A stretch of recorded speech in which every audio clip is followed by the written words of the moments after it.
Danelys is a Cuban-born artist with a Bachelor of Fine Arts degree. She is a student of Theosophy, Anthroposophy, and Hindu philosophy who has dedicated the past 20 years of her life researching the field of spiritual education. And this was a bio from about 7 years ago that I found. So I've told her that she needs to add to whatever else she's been doing. She knows that, you know that. So Danelys is a very impressive. She is a Waldorf, Montessori, and Krishnamurti trained teacher.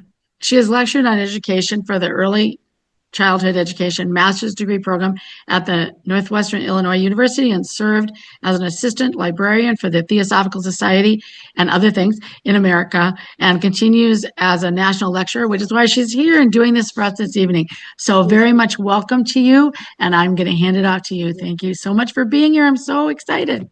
Thank you so much, Hope, and thank all of you for making a space in your busy lives and day to, join this lodge meeting this evening. It is 5:15 or almost 5:15 here in Ojai, California, and I still have a little bit of sunlight right behind me. So the plan for this evening is to explore this subject of there is no religion higher than truth at different dimensions. I would like to share a little bit of history about the motto of the Theosophical Society, and then we will take a closer look on what we call up to this day the Theosophical worldview, and then I would like to move into exploring what we call knowledge of truth versus the experience of truth, at least just to get to, define the difference in between those two aspects of truth, or experience, at least, of truth. I would like to also have some time to explore together some aspects of self-transformation that lead to truth, to the realization of truth. And what are the conditions that are required for the awakening of truth, right? For the awakening to truth. And lastly, I would like to end by sharing a fragment of a presentation that Joy Mills gave on this subject many years ago. I absolutely adored Joy. She was one of my mentors, and it so happened that I gave this presentation about 7 or 8 years ago, and the recording was available right there online, and I just went online and I found it so perfect. I am able to share with you this evening without having to go to the library and check out the video. I didn't even know if they were going to have it here at the Crotona Library, so it worked out beautifully. Anyway, so today, I don't know how many of you have realized and how many of you know a little bit about this piece of history. Today is Adyar Day, what they call Adyar Day, February 17th. And it's an auspicious day that celebrates the death of Henry S. Olcott, the birthday of C.W. Leadbitter, the death of Giordano Bruno. I can remember a couple of other things that happened. And also Jiddu Krishnamurti died on February 17th, in 1996, I believe, when he passed. So it's an auspicious day anyway. And, it is celebrated as Adyar Day. So many theosophists today, they're not celebrating with, whistles and beers, obviously, but internally the life of these people who have been so significant leaders in our theosophical movement, especially one of our co-founders, Henry S. Olcott. And one little thing to correct there on the description of my program, since this was taken from a presentation that I did so many years ago. Obviously, we are not celebrating today the 143rd anniversary of the Theosophical Society. This year, we happen to be celebrating 150th anniversary of the Theosophical Society, which is, quite the auspicious thing. It's a big number. I am going to try to put my screen, if I could, on so that I can see everybody. But I think that let me see, so I can see the gallery. I know that you, Hope, may have me highlighted. I do. Yeah. But I wonder if you can still, I took off the Or did Yeah, you take off as I well? can see everyone now. It's okay. It's okay for me. Yeah, it's okay for me. So in honoring of these two auspicious events, celebrating the 150th anniversary of the Theosophical Society and ADR Day, I would like to start my presentation with a moment of silence, and I would like to share also an invocation with you, a Theosophical invocation, and we will take it from there. Yes? So please help me in creating the moment of silence. You may close your eyes.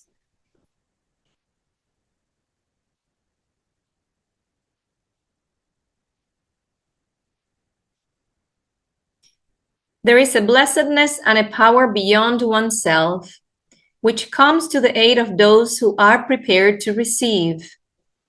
Let us turn to those great sources from whom strength and inspiration flow unfailingly, to all who, forgetful of self, are intent to learn and to share without reservation. May those who are the embodiment of love immortal bless with their help and guidance this society founded to be a channel for their work. May they inspire it with their wisdom, strengthen it with their power, and energize it with their activity.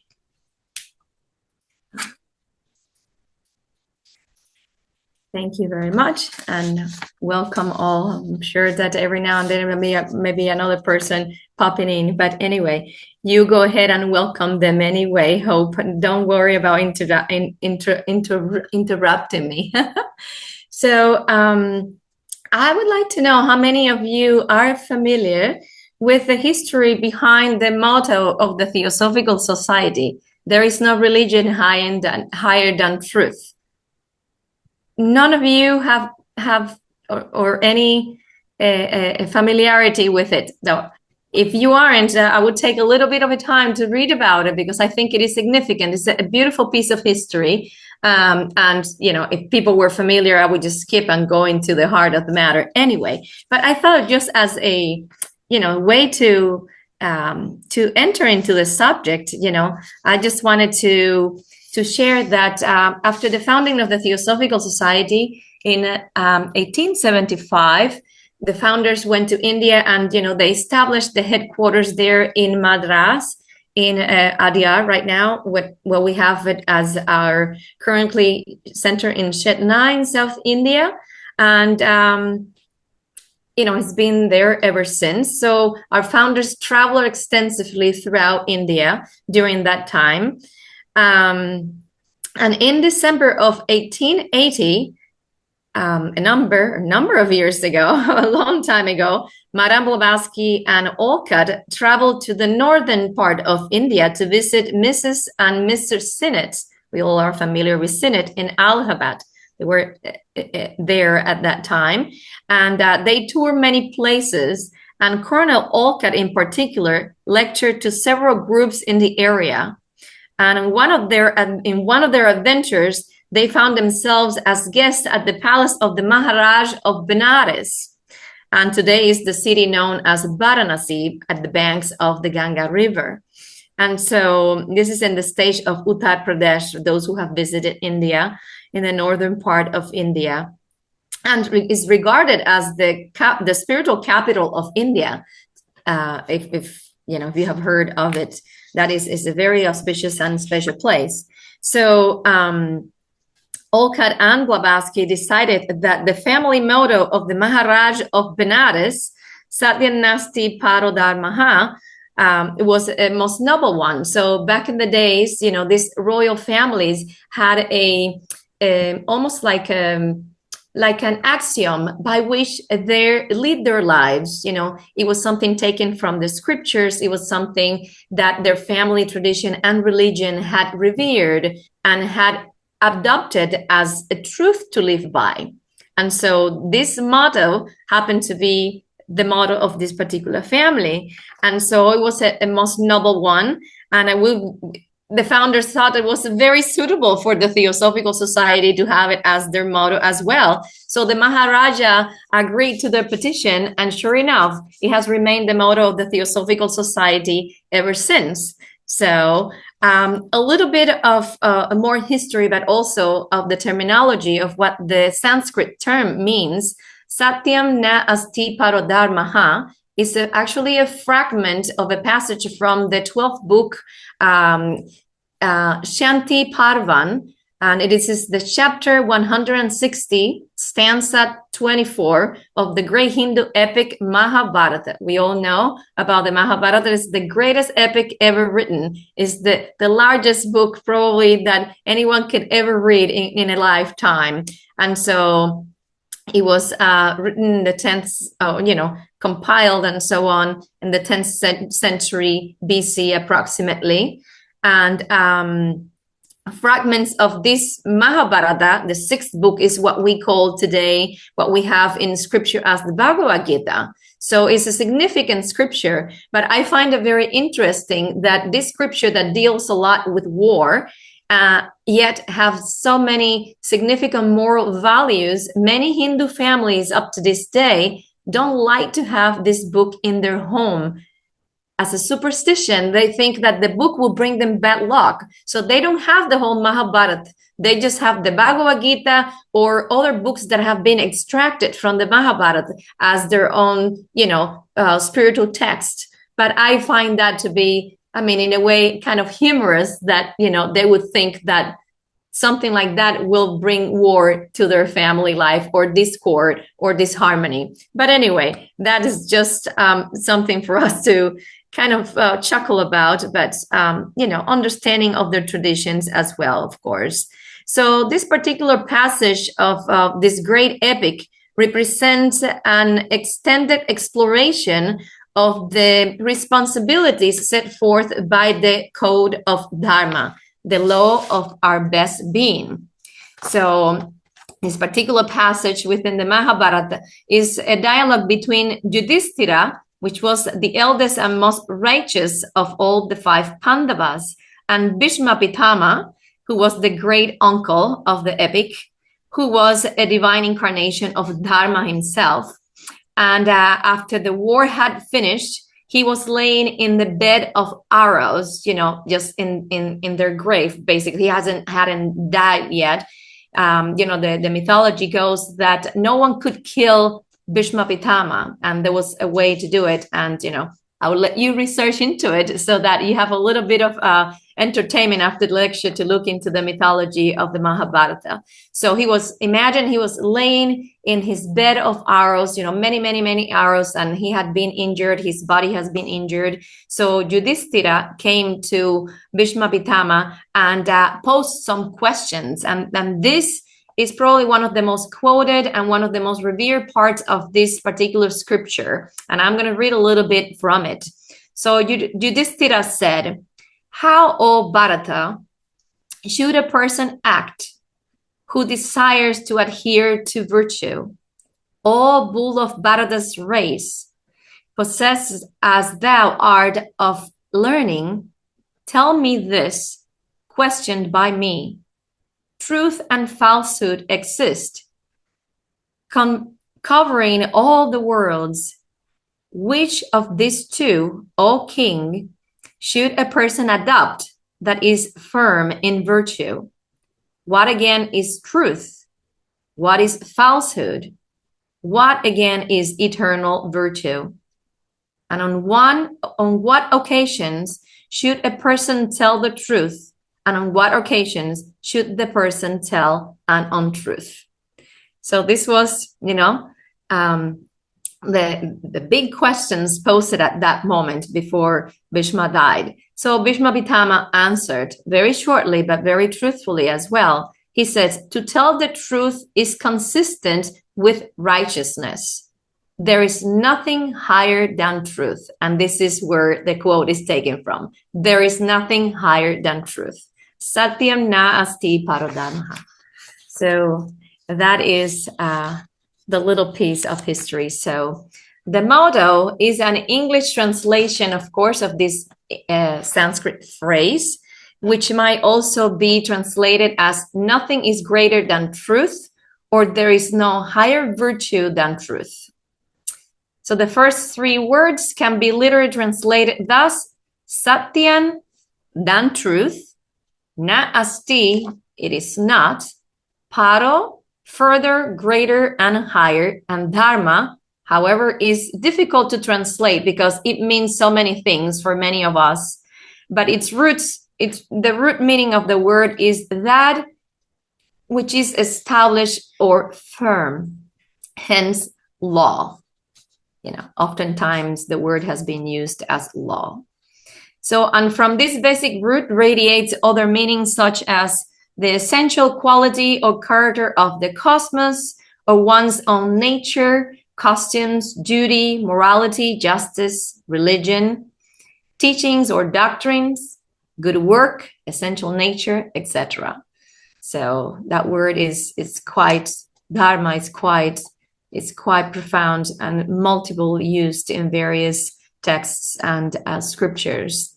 So the motto is not specifically about what we think of as religion per se, but instead it firmly states that none of our commitments or social conventions, values, or personal ideas can measure up to the reality of what truth is.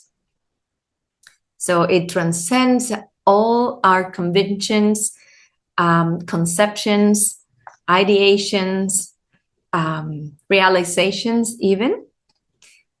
And so we can hold a moment of silence there just to, in a way, begin to consider what we call ourselves as truth, and what we can possibly open ourselves to be called truth through the theosophical study and through the theosophical life. So since the founding of the Theosophical Society, we've had something that we call the Theosophical Worldview, established by the teachings of Madame Blavatsky. And this tradition, this rich, sweeping tradition, it is so profound, is it's established in some fundamental propositions, and they have been written, you probably have it in your lodge around, that little papers such as this. I'm just going to read a couple of them just for the sake of this presentation and time. So the first fundamental proposition, and that is also taken from the Secret Doctrine and all the poems, and the most important thing that Blavatsky wanted us to understand before we study anything further in this esoteric tradition and doctrine.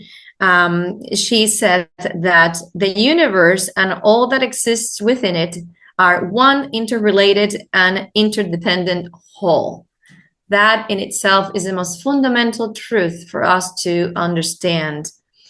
And further, she says, or these are just excerpts of the teachings, every existent being, form, atom, from atom to galaxy, is rooted in the same universal life-creating reality.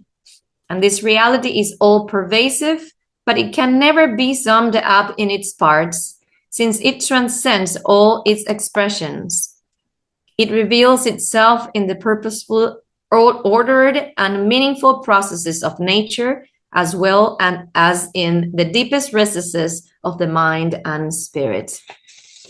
So that is a powerful statement. I don't know how many theosophists come to the Theosophical Society for the first time and encounter these particular statements. Obviously, they encounter the three objects which have transformed, with time, but the essence continues to be the same. But I am not sure how many people right away are taken by this fundamental truth of our teachings and say, I am going to live by this. I want to realize this.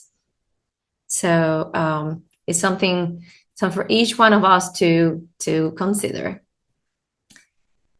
So this magnificent and sweeping statement, as I said earlier, proposes that the source and cause of all manifested existence is but one absolute reality, and is what many students of theosophy throughout the ages have held as their most high ultimate truth, as I said before. And it is indeed the most profound and life-changing experience anyone can ever have. Once you have realized that, there is no way you can look back to, your old way of conceiving the world, and everything begins to change from there. Some people call it almost like the first initiation, that realization of the oneness of life. Yeah. And so let us explore a little bit what we call the knowledge of truth as opposed to the experience of truth. But before I go into the subject, I would like to, pose the question if there's anything that needs to be clarified, or anything that you would like to add to what has been shared so far. I would like to hear from you also about your experience with the motto of the Theosophical Society and how that had sat in your heart when you heard it for the first time. Feel free to participate, unmute yourself, and by all means, just share your experience.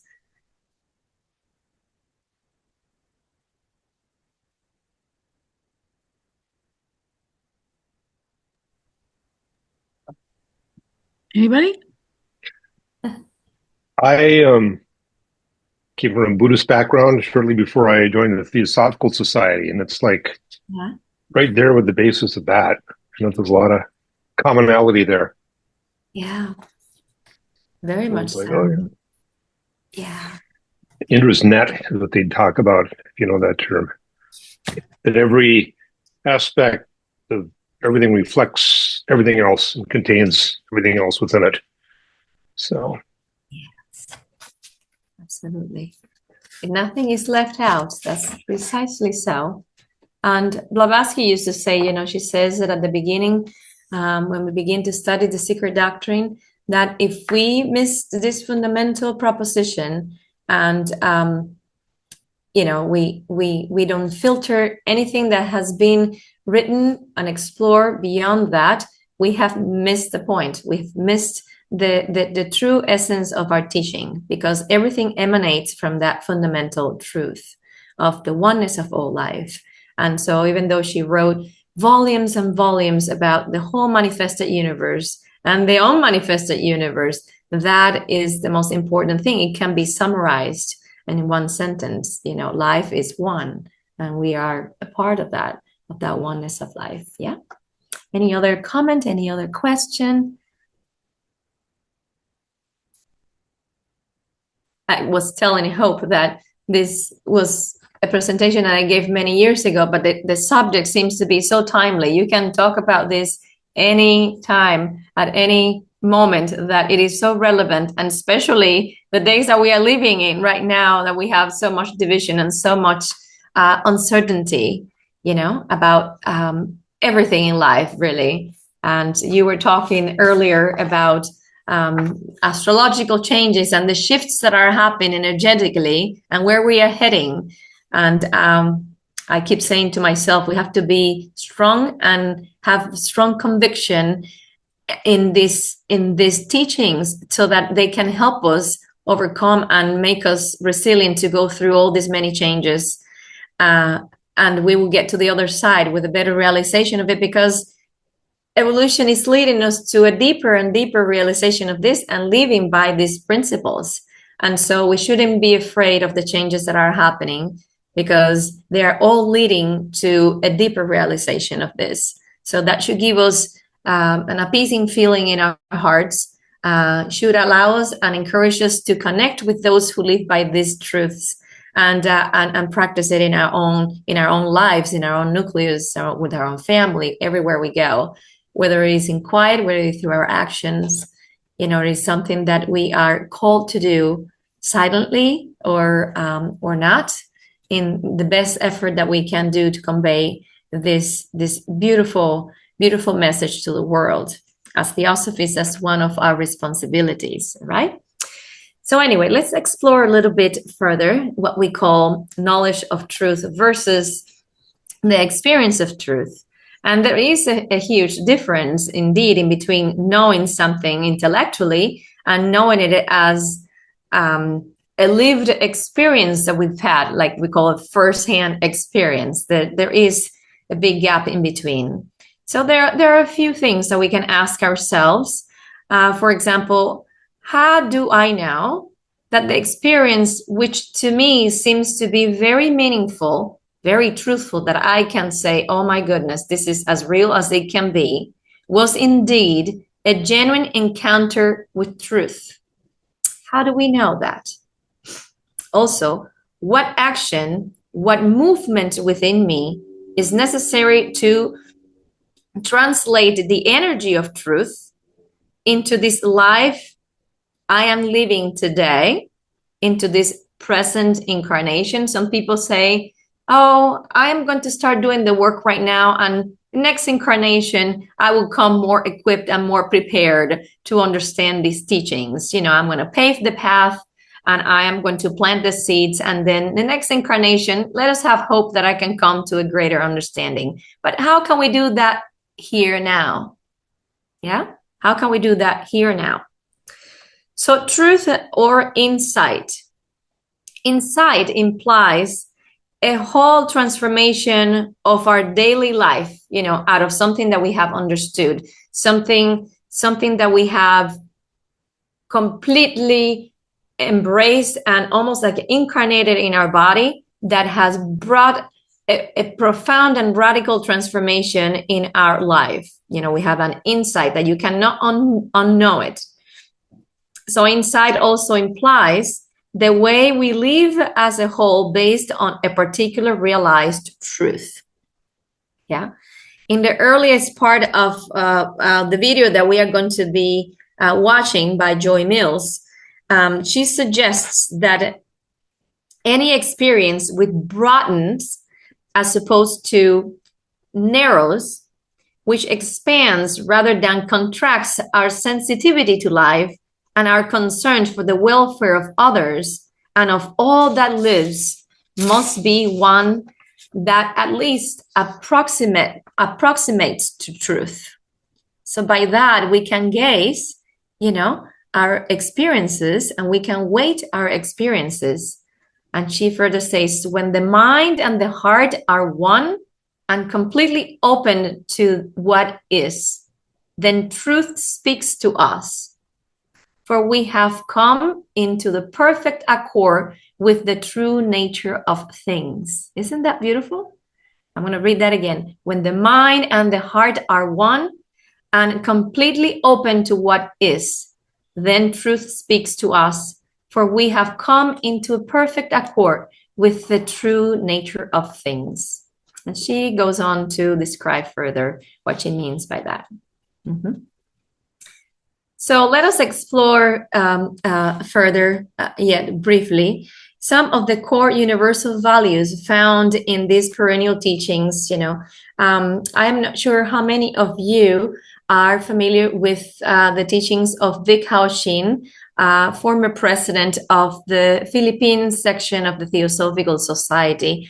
He has endeavored a number of years to disseminate this, what he calls the process of self-transformation, as a seminar that he has created, but also as a more systematized way of working with these principles to transform ourselves and our daily life, to work with our conditionings and to open ourselves to these higher truths of existence, through a more practical application. And so he gives an approach to reality, of aspects of realities that are more universal for us to live by.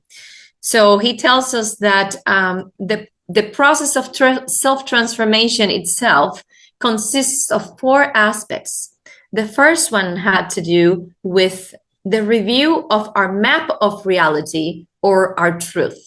When we begin this journey of self-transformation in the spiritual path, that's something that we inevitably have to ask ourselves, right? Review the map of our reality.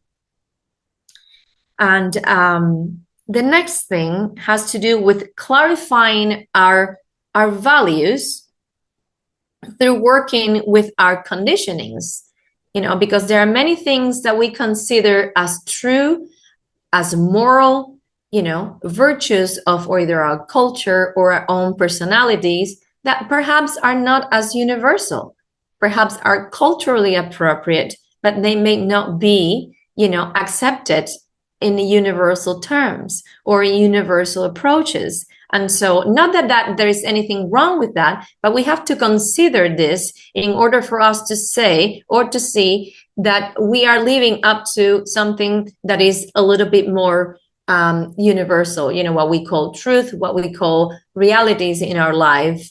And I find that to be an important step in order for us to attain some level of self-mastery, which is the third step of self-knowledge, which is acquired through a great deal of purification of the mind, of the heart, of the physical body, right?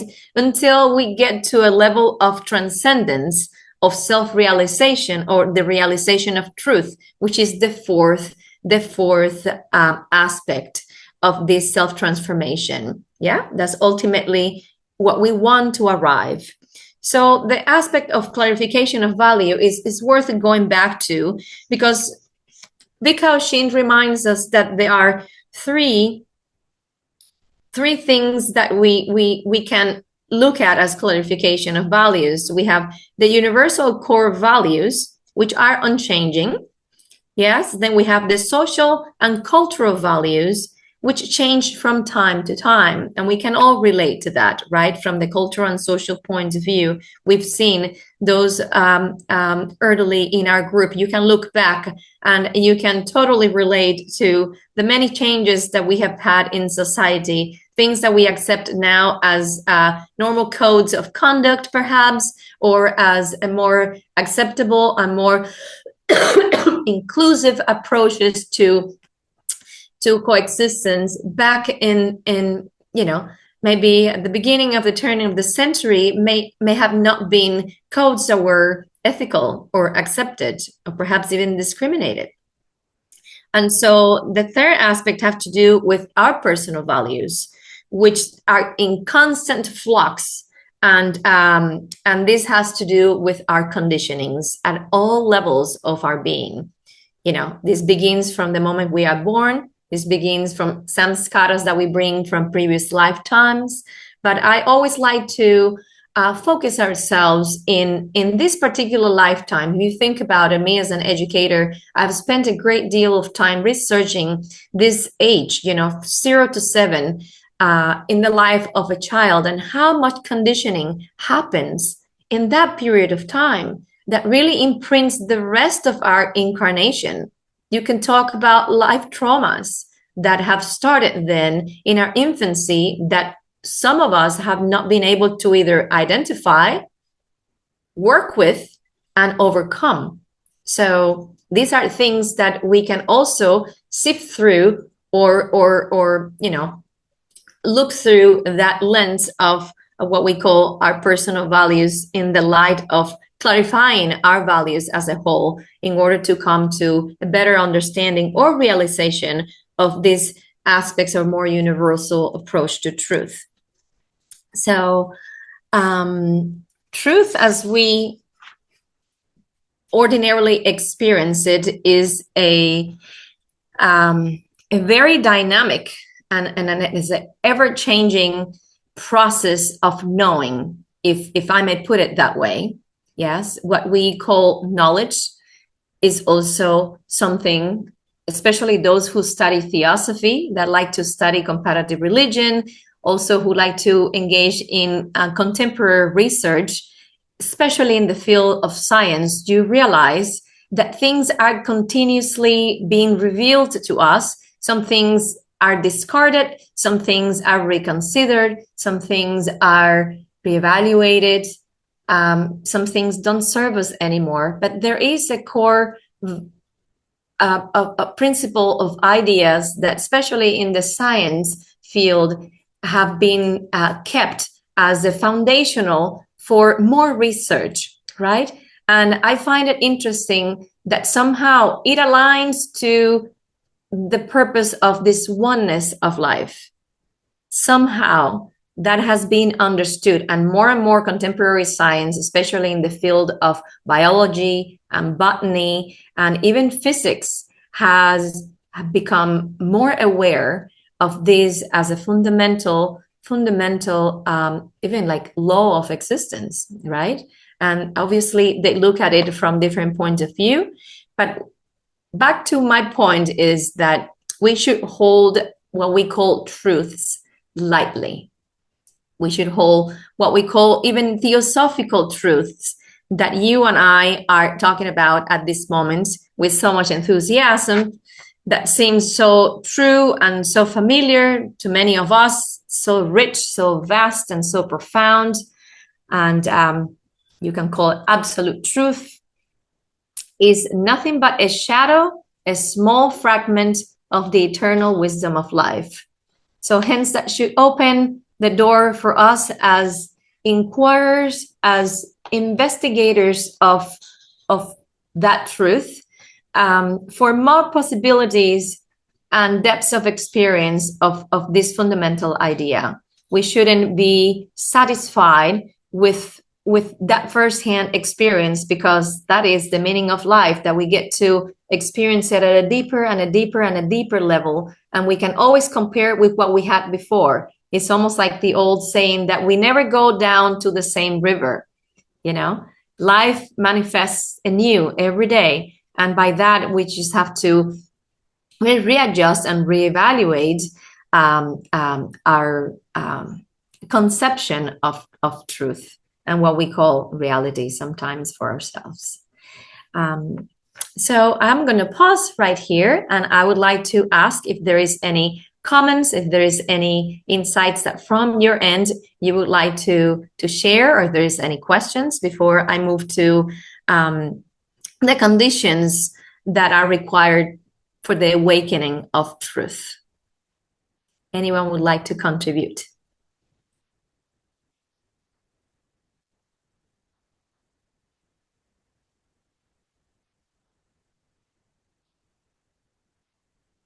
I would like to add to this that, I mean, this is as intimidating as it is, because we feel that we know so little. This, instead of making us feel that way, should be an invitation to live our lives to the fullest, as opposed to the other way around. Oh, I'm going to conceal myself. I'm becoming humble and just pretend that I don't know anything. I'm just going to listen. And I'm just going to, just all I know is that I don't know anything. What is that? A philosopher. I forgot the name of him. Anyway, you probably remember him. Has a short name. Help me remember the name of this philosopher.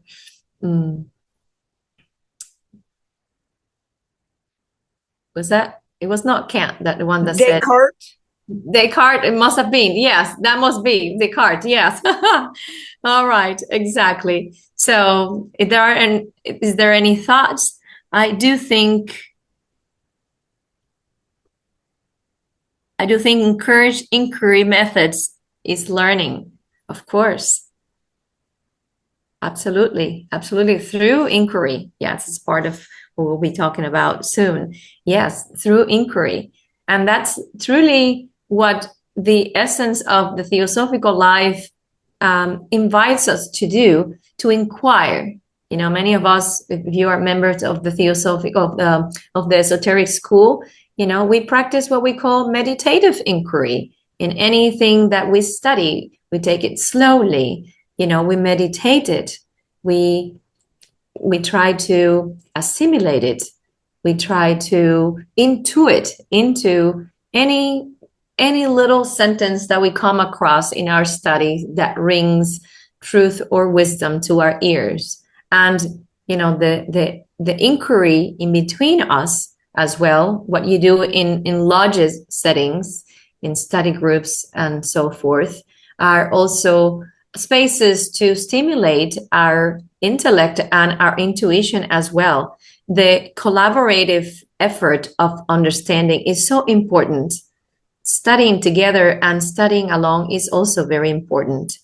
Yes, somebody else was leaving another comment. Let me see if I can read it as well. What was that? I couldn't I didn't catch the last comment. If anyone can read it to me, I will be glad to respond to that. So let's move onward. So let's take a look at the conditions for the awakening of truth.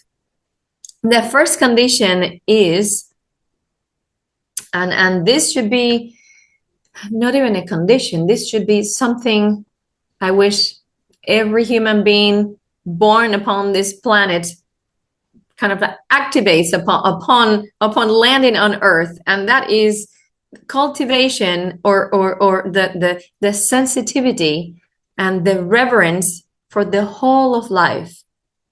I always go back to talking about children because that's my passion. The children, a wholesome child, a healthy child, reveres life. He doesn't know of anything that goes against, that oneness of life. He is one, or she is one with it, until they become more self-conscious and more self-conscious, right? So reverence for the whole of life is probably the most fundamental precondition, I would say, to the awakening of truth. Yeah, Jiddu Krishnamurti says that life is as extraordinary, is the greatest extraordinary mystery there is. Not the mystery in books, not the mystery that people talk about, but the mystery that one has to discover for oneself. So that is the mystery of our very own life, and having that sense of reverence allows us to ask these beautiful questions, going back to inquiry. How many of us dedicate time to really sort through what is essential for us and ask the universe for questions, not questions, but answers, to give us answers to our fundamental questions of existence. Things that we can probably derive from any of the things that we are reading or writing about. Perhaps those of us would like to write, but something deeply that we feel in our hearts that is of a concern or that is of importance, that has a universal dimension to it. And so that leads us to the second aspect, of this, conditions for the awakening of truth, and that is a profound and persistent interest in finding it, because we ourselves have to want to understand. We ourselves have to thrive and strive for that knowledge. I always think to myself, in the olden times, people will travel miles across the ocean, will go through the most harshest experience to attain knowledge, to be at the foot of their guru, or to be in a space, in a place that was conducive of holy or sacred, to be in touch with these teachings. Today is very easy. We just go to the internet, we just click a little button, and there you have a holy scripture in front of you, or there you have many books in your library that all it takes is for you to sit comfortable in your living room or whatever happened to be your cozy spot in your home, and just be so intimate, connected with these teachings. And we've lost the, in a way, reverence for that as well. How difficult it was for us back then, for us, because we are the reincarnation of those seekers of old. Here we are now, and how it is today, how easy it is today. But the tricky part is that even if it is so easy and so readily available, the understanding and the process of understanding is not as easy. Yes? So anyone can give us the biggest truth in front of us, but the fact of inquiring into it and realizing it, that's an effort that we ourselves have to do on our own. Yeah. And so, yes, that's the second the second aspect had to do with the interest in finding it. And this implies not having prejudgments or a conviction of what one knows already. Truth cannot be discovered by a mind which has fixations, prejudices, and bias of any kind. And the third condition has to do with the successful, not successful, I would say, what would be the right word in English? Being able to achieve, in other terms, being able to achieve undisturbed times of serenity in our life, or at least try to cultivate undisturbed serenity in our lives. And many factors cause the mind to lose its serenity and keep it in the state of agitation all the time. We can go through our daily life and you can see how many times we have to remind ourselves, okay, just come back to your center, hold a little bit of space, or, we have to go and do our meditation just to come back to that space of silence. So all the passions that agitate our minds, the jealousy, envy, hatred, or fear, most of all, distort the ability of the mind to see facts as they really are. Sometimes we think that truth is unattainable, but truth is right here before us. I don't know how many of you remember the words that were given before the master taught us the golden stairs. Blavatsky gave us this in many of her writings and all. It alluded to this, but it especially was recorded if any of you have the collective writings. I think it is on the volume 12, where this particular letter of one of the masters of wisdom, a disciple is asking, how can I attain to truth? And the master replies, behold the truth before you. A clean life, an open mind, and so forth. He recites the whole entire golden stairs. But the most important thing is that preliminary sentence, behold the truth before you. So it is right there before our eyes, right there before us. And as complicated as it seems to be, when we have no prejudices at all, when we have a clearer vision, we can see things for what they truly are. Mm-hmm. And so the theosophical life, as we have understood, stands upon three pillars of equal measure. It teaches us to study, to meditate, and to serve. And through these three aspects of our life, we can cultivate love and compassion and understanding. And in other words, it awakens our true spiritual nature. For it is only through a clear eye of our own spiritual nature that truth can be experienced and realized in the depths of our own being. So it is not just by asking these questions, we need to meditate upon these questions, but we also have to live our lives, a life of service that allows us to practice what we have understood as truth, which is nothing but brotherliness for all, right? So that is the intrinsic principle and should be the most strongest motivating force for us to step out into the world and do any act of kindness or service. And so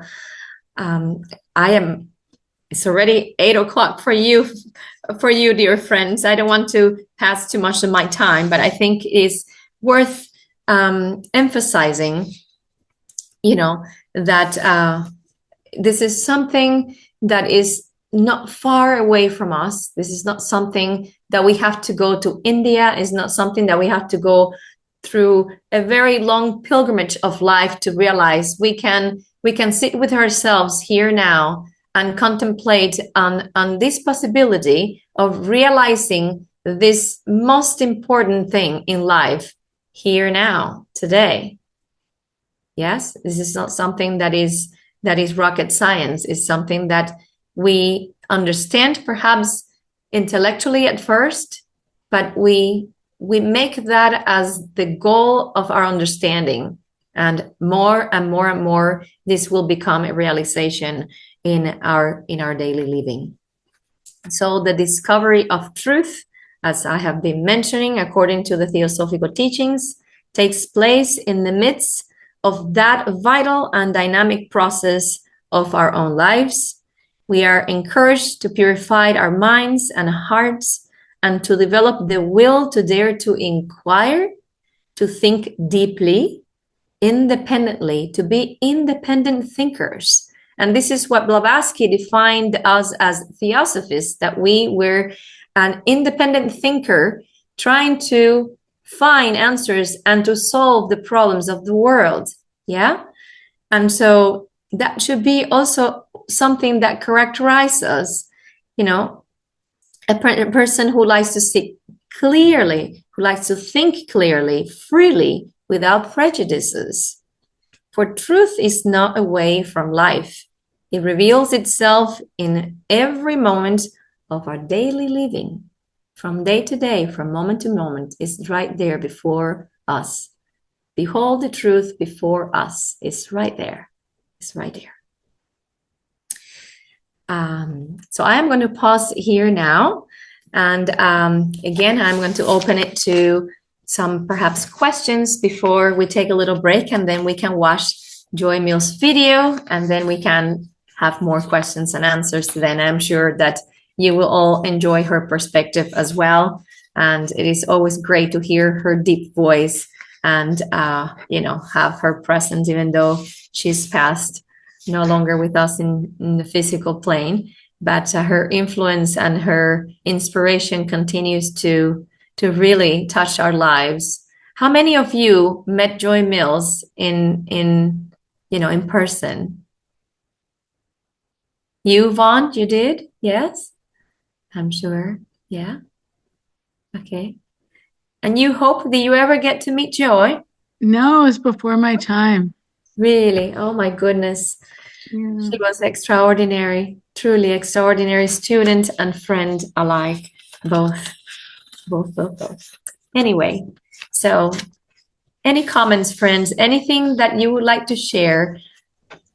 What has been the experience of truth for you? How has that lead our lives, after you have encountered theosophy, for example?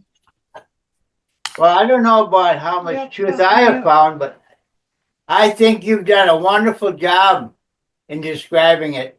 I thank you very much for the talk you just gave. Oh, thank you so much.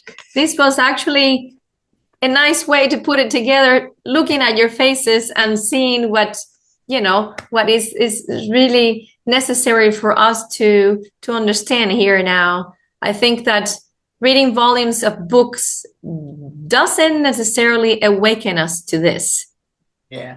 But I think that going through volumes of experiences in life, and as you brought it up, the most important part is to inquire into our own biographies, into our own lives, that can lead us to a deeper and deeper and ever deeper understanding of that truth. Yeah.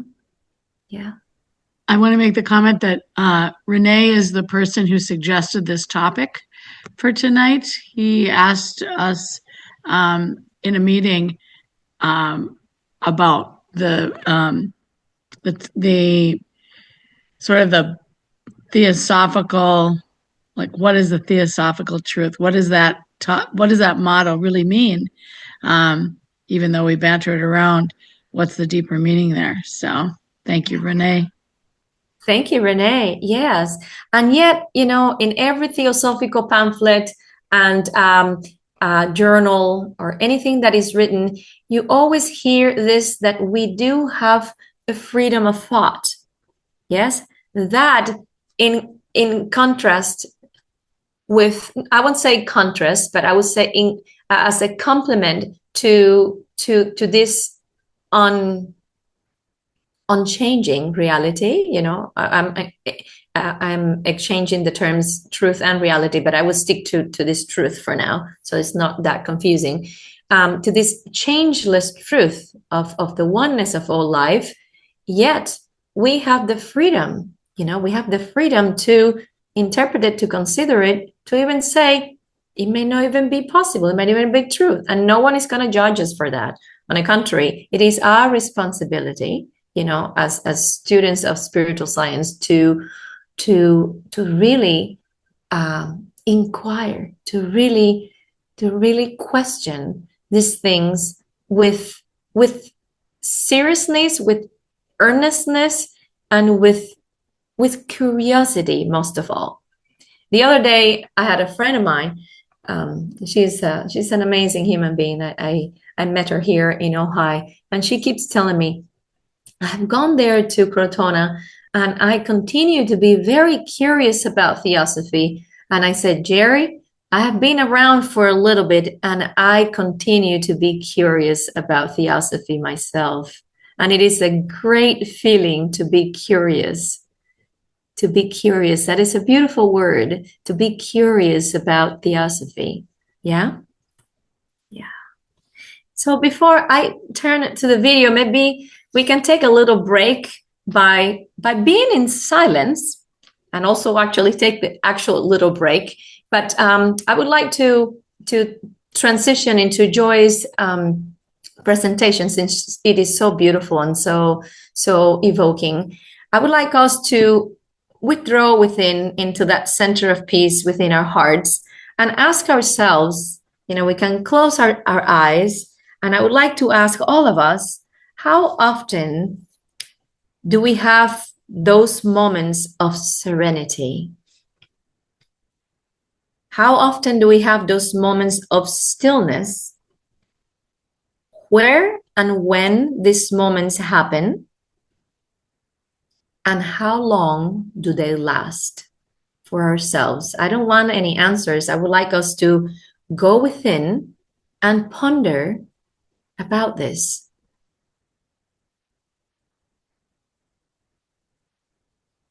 How often, when, and how long these moments of silence and serenity happen in our lives. Of true, deep serenity.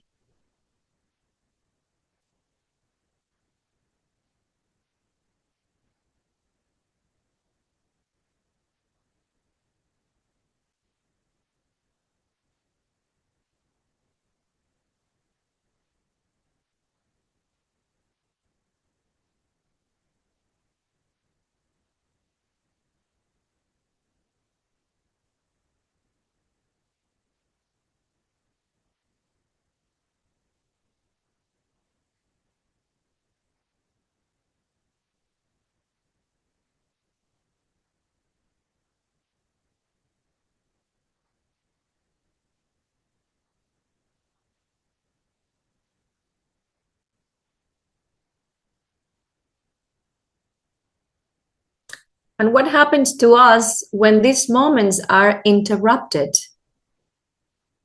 And what are the things that often interrupt us and ask us back to come out of those moments of serenity, quiet, and tranquility?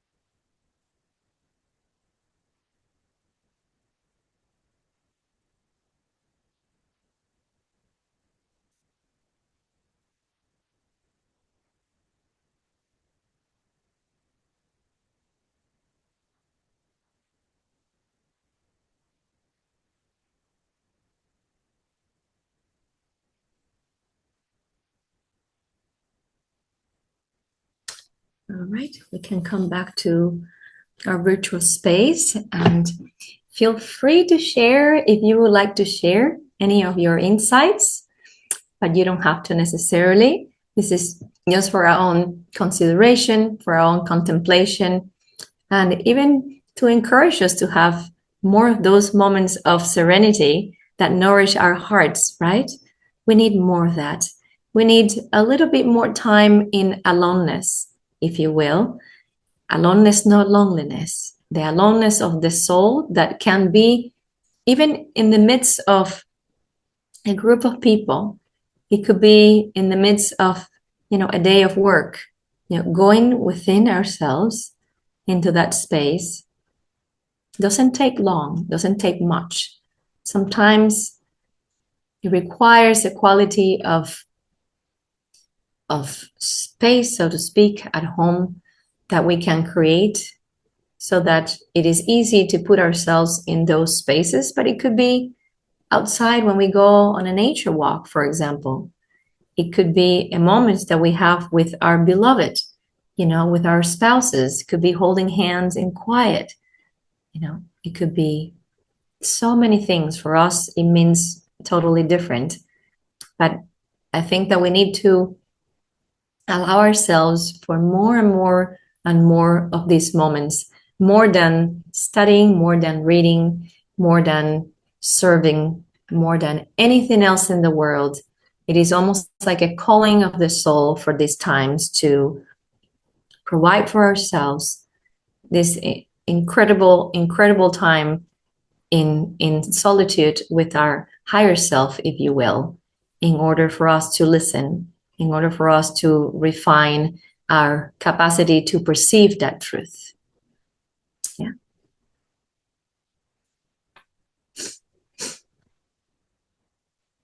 Any thoughts? Any contributions?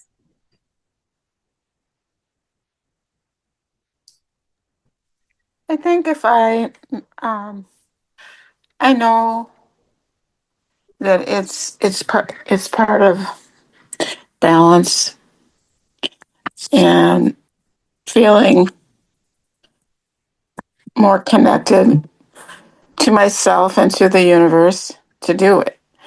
And I know all that, but I find that the demands of life get in the way, just the day.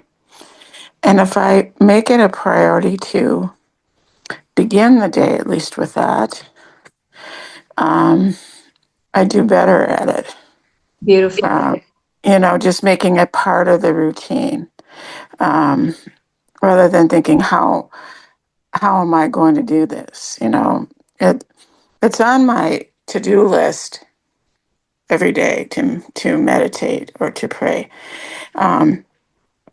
But if I don't say that that's going to be the first thing out of the morning, the day just sweeps away. But I also do think you can be purposeful in the moment too.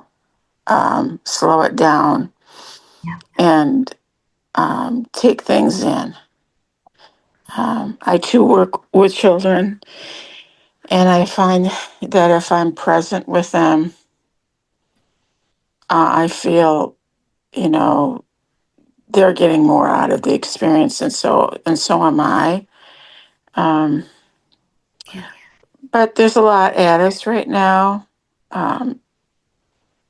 with the changes in this administration in our country, and I just cannot do it. I almost have to say I have to just unplug from that stuff because it's disturbing to me. And that's gotten in the way of my peace. And I don't think we can do much about what's going on there, unfortunately. All we can do is hold a space for it.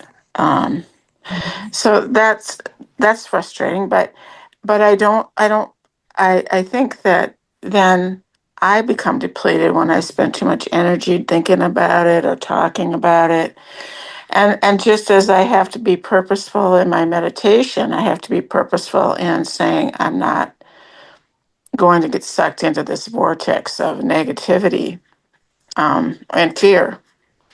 So it is, you want to think it's going to just be this easy experience of life, where after you've been kind of enlightened and so on, you're going to take every experience as an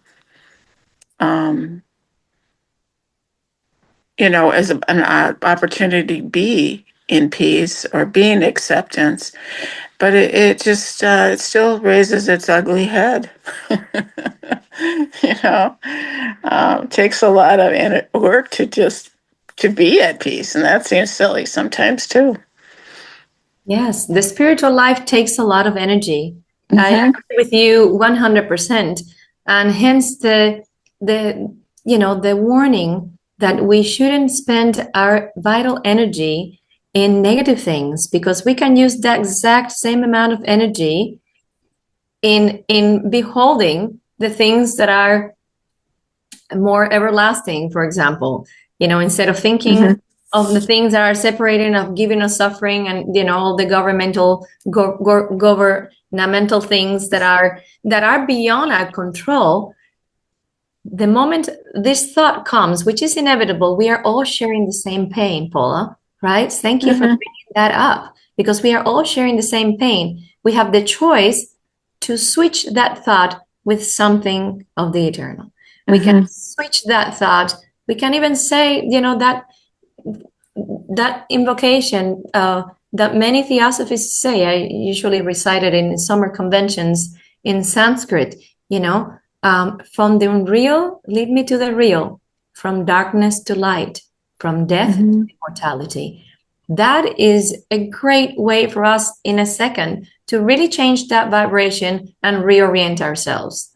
It takes a second. When we feel ourselves, that it is pulling us down, because you feel it at that very moment, be active, very active within yourself, strong-willed in changing those thought patterns, because not only that brings us proximity to truth, but it also, ultimately speaking, brings us a healthy mind, brings us vitality, brings us, upliftment,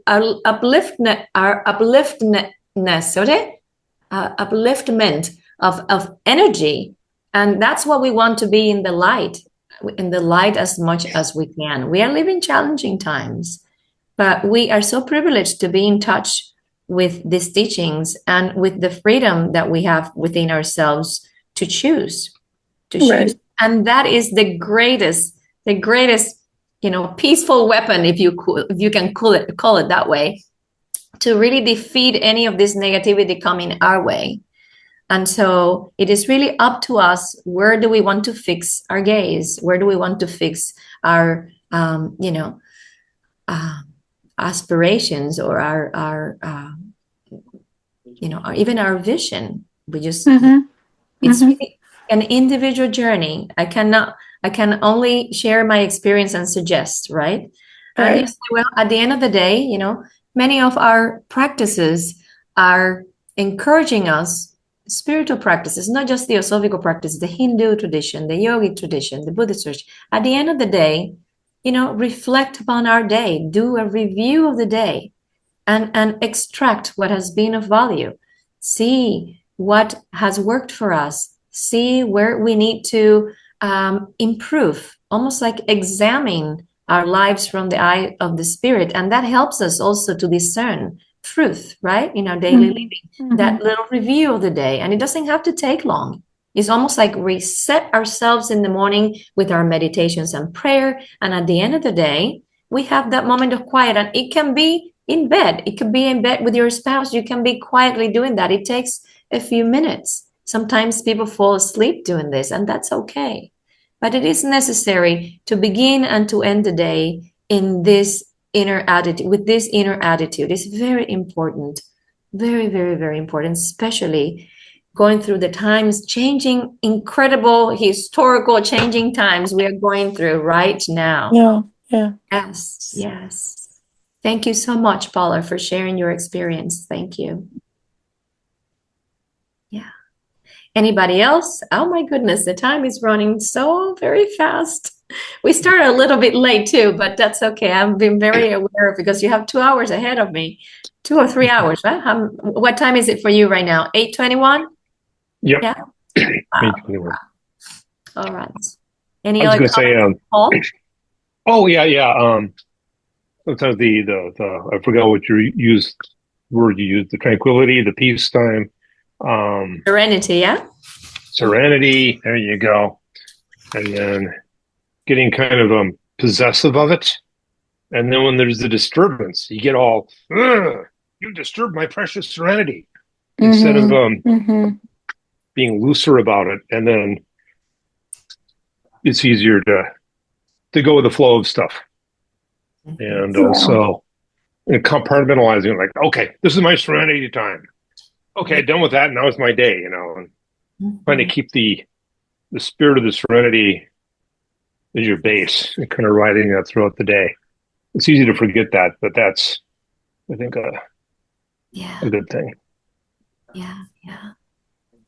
It seems counterintuitive to say, I'm not going to listen to this. I'm not going to let this bother me, or, so I can be peaceful. But you know what? But that is where consciousness comes into being. It's an act of will. It is an act of will. In the same way you say, well, I am not going to eat this piece of sugar. I am going to eat my veggies. It's not different. It is. It is ultimately speaking. It is a training in discernment. Really, that's all it is. It's a training in discernment. And what is it that we need to discern in between the truth and the false? And everything else really just pairs up with that seeming polarity that ultimately is just one reality. But anyway, thank you, Paul. Thank you for sharing. That's very real. Yeah, very much so. Okay, anybody else? Do we want to take a little break and then end with Joy Mill's video? Okay, let's do that. Let's stand up, stretch up, take about 5 minutes, and I will meet you in 5. 8:28, we'll be back. Okay. Oh, it's been delightful, everyone. I'm enjoying myself so much. This is a great group. I can feel your energy. It's just a wonderful group. I can feel everyone just being so earnest, and I can tell that you've been together for a long time too. Yeah, it's great. Very good. Very good. So here I am. I'm going to share a lovely video from Joy Mills. This was a lecture that she gave. Let me know if you can see this black screen. I'm about to press the start button. Can you see? Let's see. Maybe a little. I'm just trying to find my page over here. I don't know how many of you are familiar with the Key to Theosophy, but in the Key to Theosophy, Blavatsky mentions that the subject of her in introducing her book, The Key to Theosophy, Blavatsky. There are a few questions asked regarding the future of the Theosophical Society and Theosophy. Joy Mills was basing this talk in some fragments of the Key to Theosophy that spoke on truth as well. So here she is. It is the encounter with living truth that opens the doorway to real knowledge, and that vitalizes and revitalizes us from within with an enthusiasm, a God-filled inspiration, which is enthusiasm. The very meaning of the word enthusiasm. God-filled, if you like. The one-filled. We are filled with that oneness. Isn't that beautiful? Which leads us to act at every moment in accordance with that view. All other truths are secondary, deriving from this one fundamental principle. And how? By what means does the ultimate reality reflect itself in a world of being and becoming? HPB used the analogy of the breath for the aliveness of the one, this universal consciousness that throbs, pulses everywhere throughout the universe. This is the very fabric of being, which exhibits itself in all of the variety of ways in which being manifests, but is the very throbbing and pulsing of that which underlies all things. That is the breath. That breathing in and breathing out reflects itself in a dynamic polar relationship exhibited everywhere throughout the manifested system. The basic life action of the universe everywhere repeats the rhythmic order of the one, breathing in and breathing out. And if our poor globe, Earth, is having a difficult time, it almost has a kind of cosmic asthma afflicting it, if I can put it that way, having difficulty breathing in and breathing out because of the pollution that we have visited upon us, because of all that we have tried to do to harm it, to exploit it, to misuse it, and abuse it, then it is for us to clear out the lungs of the earth that it may breathe freely again and dispense with this terrible cosmic asthma, as I call it. And so arises our interconnectedness with all that exists. And recalling that statement that real knowledge becomes fohat or eros, we can quite simply say that the link then is love, eros. There's a beautiful passage in one of Plato's dialogues, the Symposium, that points to this linkage between the ultimate reality, the world of the gods, as Plato terms it, and the manifested system, the universe in which we dwell. Socrates, in that dialogue, relates what he has learned from Diotima, a wise woman whom he calls his instructress. And when Socrates asks Diotima whether love is mortal or immortal, the wise woman responds that love is neither mortal nor immortal, but in a mean between the two, intermediate between the divine and the mortal. And Diotima continues saying, God mingles not with man, but through love, all the intercourse and converse of gods with men is carried on. The wisdom which understands this is spiritual. And so that beautiful linkage, that link, that dynamism, eros, love, which unites the world of reality, the world of the gods, with our human existence, expands ever outwards to include all beings. Love, then, if you prefer the term compassion, is the living energy that unites us and connects us with the ultimate by whatever name we may call it, God, Brahma, the One, the vastness, the realm of the gods. And it is the same energy that also links us, connects us with everything and everyone in the universe, with the distant stars, as with the blade of grass and the pebbles beneath our feet, with those we call our friends, as with those we may think of as our enemies. For all is made of the same substance, the same fabric, whether we call it by such names as Akasha, Mula Prakriti, Alaya, to use some terms that you may come across in the secret doctrine, or we designate it as spirit matter, matter energy, consciousness matter. In the world about us, we tend to see only dualities, polarities, and we speak of these as opposites. What is this is not what is that, and what is that is not what is this. But when we change our focus, as it were, see what is, and realize fully that there is only one ultimate substance which manifests itself in a multiplicity of ways, all linked together in that purest of relationships, a relationship unencumbered by our usual likes and dislikes, the relationship we call love. Then action flows naturally, spontaneously, beautifully. And we do unto the least that which we would do unto the greatest.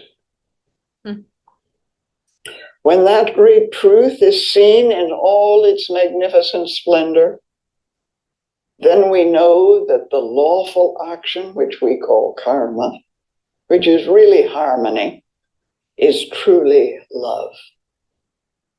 We think often of karma, which has become a very popular word found in TV ads and magazines and everything today. We think of it as the consequences of action. But when we know that inherent in the one ultimate reality is order, purpose, supreme harmony, then there is only the breathing in and the breathing out. Rhythmic order, which is lawfulness.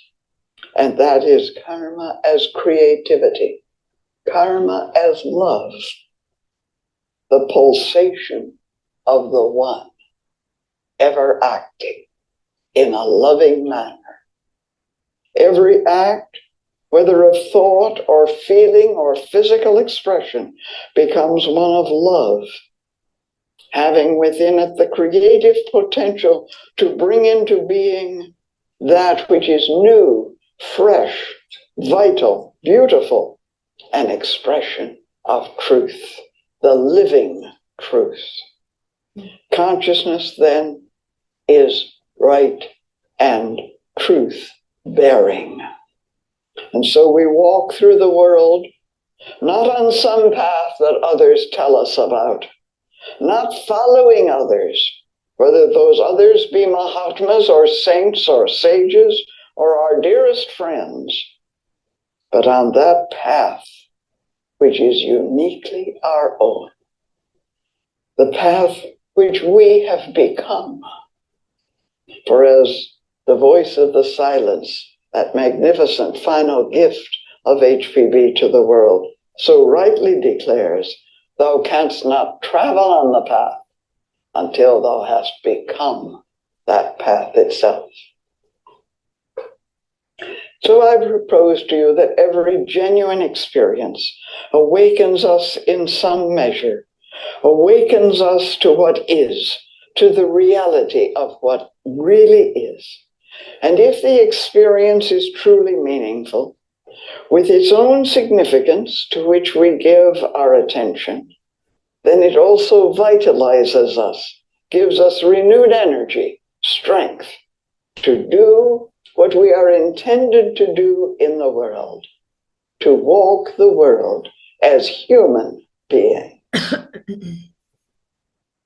For we have learned to fly in the sky like birds and to swim in the ocean as fish. It's time we learn to walk the earth as human beings, with love, with compassion, with understanding. For experience is not when something happens to us, which is our usual interpretation of the idea of karma. Oh, this happened to me, that must be my karma. Stupid. Horrible thing. Experience occurs when we happen to an event. For the lawfulness of everything is present in every moment. And when we happen to an event so as to change us, to alter our perception, to gain a new understanding, a new insight, that is an experience that transforms. And it's in that change, that new perception, that new understanding, that the creative nature of karma is realized and we're inwardly transformed. For karma is love. is harmony. That new harmony that arises out of the old. That principle which is ever seeking to move us in new directions toward ever greater understanding. So karma is also opportunity. The opportunity to be other than we are right now. The opportunity to be that which we would be. To do that which we would do if we truly wish to be creative agents in building a world at peace. What matters is not whether we believe in this or that idea, however great the idea. What matters is what we know, genuinely know. And to know means that we have looked with new eyes upon ageless and immortal principles and translated them into living experience. The theme for our summer gathering this year has been given as Theosophy in Action. But I propose that when we have actually encountered the truth that is Theosophy, it is action. Theosophy is action. It moves us. It shakes us and stirs us and transforms us if we have really encountered it. Often we speak of a threefold division in the theosophical life: meditation, study, service. But for the one whose life is infused with the dynamics of a living truth, of Theosophy itself, the three are one. They cannot be separated. Every moment is a moment of total awareness, full attention, profound meditation, giving attention to what is. And every moment is a moment of study, of learning, as we, to use the words of Light on the Path, regard earnestly all the life that surrounds us. And in each moment, there are opportunities for countless little acts of kindness. It is really all so very simple, for living truth is effortless. It's not whether we are sevenfold or fivefold or threefold beings, a heptad of bodies, physical, astral, mental, all the rest of it, but whether we know ourselves as a continuum of energy within the one ultimate energy field we call reality, or by any other name, and so act as a whole being in tune, in perfect accord with that oneness. It's not whether there are processes called reincarnation, one existence following another in endless succession, ad nauseam ad infinitum, but whether in this moment we are reborn into a new vision of wholeness from which every action flows outwards to heal as our presence in the world becomes a benediction on all that exists. Then every moment there is a dying and a rebirth, an emerging of the new, which can only occur when we let go, when we die to the has-been, that we may delight in the isness of now, this very moment, with all its rich opportunities to act with loving kindness, to send out thoughts of love and beauty and strength, to feel at one with all that lives. And all that it takes, my friends, is not major projects and big projects. Yes, those are needed too. But all it takes is a smile as you walk through life and greet each other. It's not whether there are Mahatmas or masters, whether they are still with us the great ones of wisdom and compassion, and whether there is some path that leads us to them. The question is the kind of life we are living each day, in each moment of each day, how we walk upon the earth, the road we are taking in company with all humanity. Yes, all humanity and all that lives. And whether we are lending a hand to those who may be stumbling and who may need our help. It's not always whether we are being of service in the world, but whether it is a matter.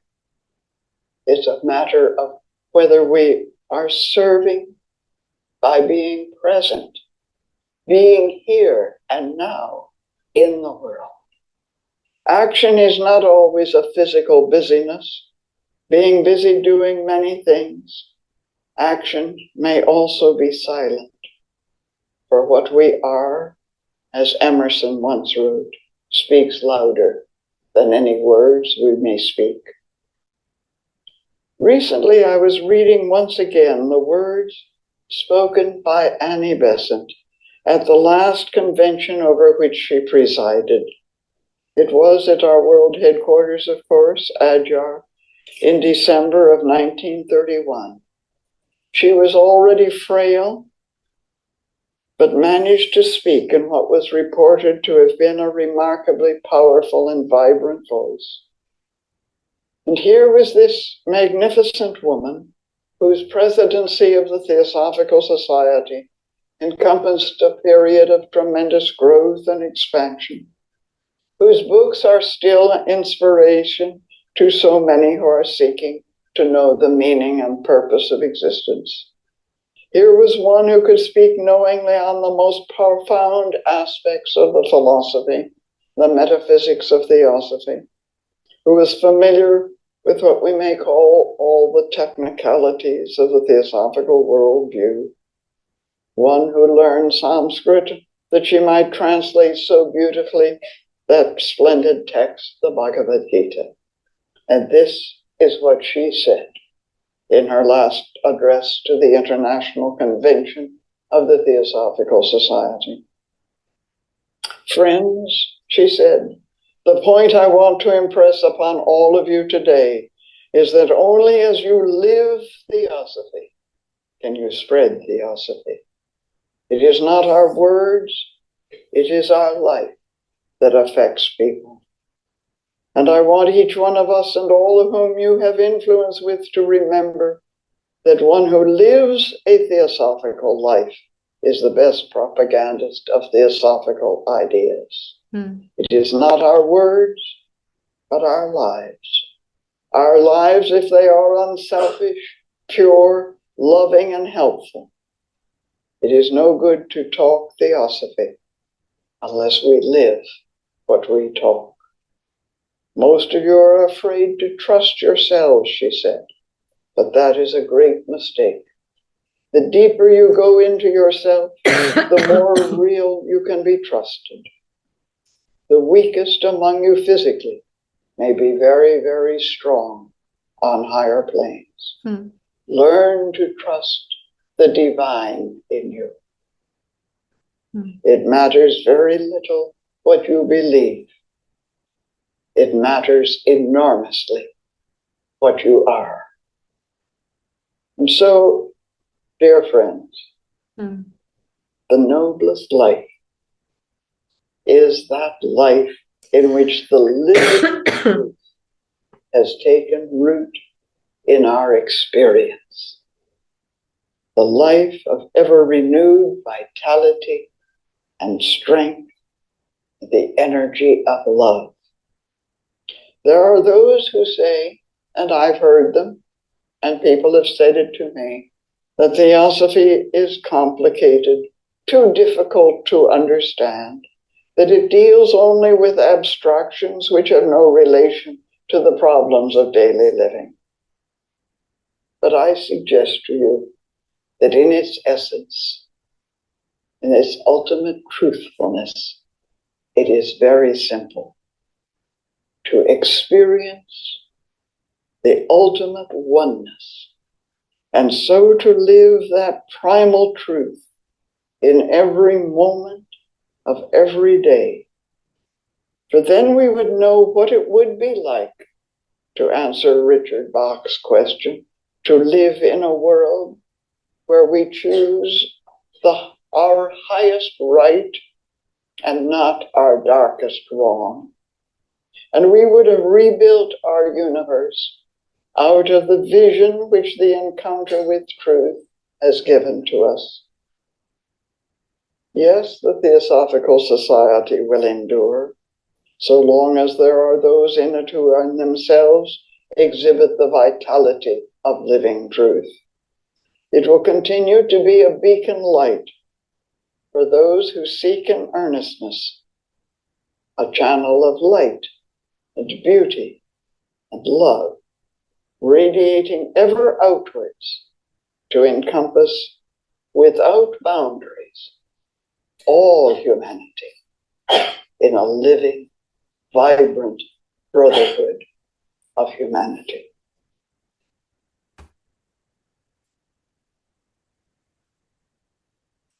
That was worth sharing, in my opinion. I didn't want to go into some of the subjects that she was touching upon, but what an inspiration. This is why I think we should always go back to listening to these elder brothers and sisters of our Theosophical movement, because even though they haven't lived in our times right now, you know, these incredibly changing times, they were rooted in that perennial understanding. And Joy, by all means, to me, was one of the greatest of her time. So I'm so glad that I was able to share this portion of her lecture. In fact, I did find what I was trying to look for, and this was a talk that she gave, obviously, in one of our summer national conventions.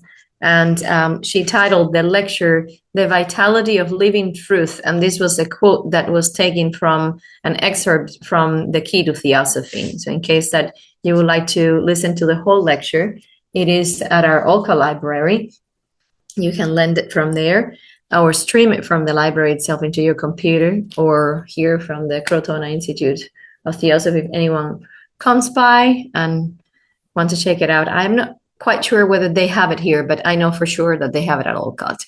So anyway, thank you, friends. I'm not sure if there is any final question or anything that anyone would like to share before we say goodbye for the evening, but it has been a delight sharing with you this time, and this special subject is very dear to my heart. Yes. I hope that each one of us has the opportunity to reflect on this subject, and most importantly, to keep living our lives with, you know, truth as our beacon of light, as Joy Mills said. It's the most important thing.